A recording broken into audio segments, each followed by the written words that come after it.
Dito kita karon sa kompletong detalye sa balita.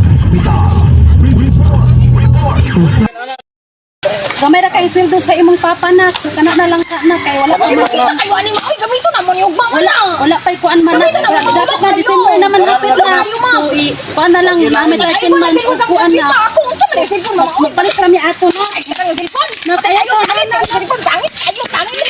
Pangit ay magmo rin. Ayo, anak, gihaguan ako anak. Paginalan na mo unsa mo? Bilog di pa. Ako biya nang gihaguan. Gwanta ulan Alam ko po, isa kang magulang para po ito sa inyo. Number 1, turuan niyo po silang i-prioritize ang homework instead of mobile phone.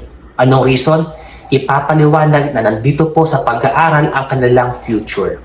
Number 2, huwag niyong gagamitin ang mobile phone bilang isang reward or para ma-distract ang isang bata. Bigyan niyo po sila ng tamang pansin at tamang oras at panahon.